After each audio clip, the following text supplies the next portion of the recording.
संस्थिता सोममण्डल मध्यस्था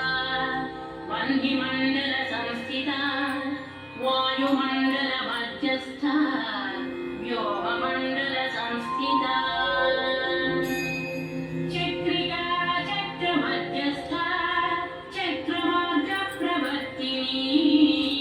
कोकिलाकुलचक्रे च पक्षदिगे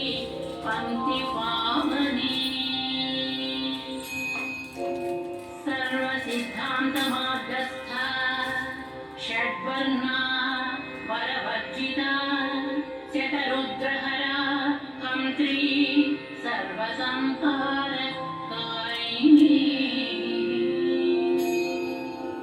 पुरुषा पौरुषी तुष्टिः सर्वतन्त्रप्रचोदिका अर्धनारीश्वरी देवी सर्वविद्याप्रदायिनी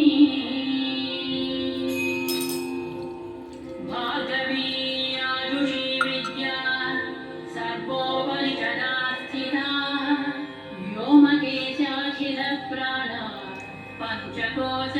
विलक्षणा पञ्चकोशात्मिका प्रत्यक्पञ्चब्रह्मात्मिका शिवा जगज्जनाजनित्री च पञ्चकर्मप्रसूतिका वाग्देव्याभरणाकारा सर्वकाम्यस्थिता स्थितिः अष्टादश चतुष्षष्टिपीठिका विद्यया युता कालिका दर्शनश्यामा यक्षिणी किन्नरेश्वरी केतकी मल्लिका चौका वाराही धरणि ध्रुवा नारसिंही महोग्रास्य भक्तानामादिनाशिनी अंतर्बला स्थिरा लक्ष्मी जरामरण नाशिनी श्रीरंगिता महाकाया सोमसूर्याग्निलोचना अदितिर्देवमाता च अष्टपुत्राष्टयोगिनी अष्टप्रकृतिरष्टाष्ट दिव्राजद्विकृताकृतिः दुर्भिक्षध्वंसिनी देवी सीता सत्या च रुक्मिणी ख्यातिजा भार्गवी देवी देवयानिस्तपस्विनी शाकम्भरी महाशोणा गरुडोपरि संस्थिता सिंहगा व्याघ्रगा देवी वायुगा च महाद्रिगा अकारादिक्षकारान्त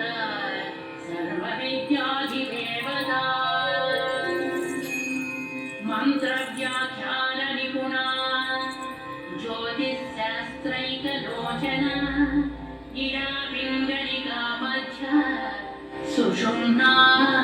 ग्रन्थिभेदिनी कालचक्राश्रयोपेता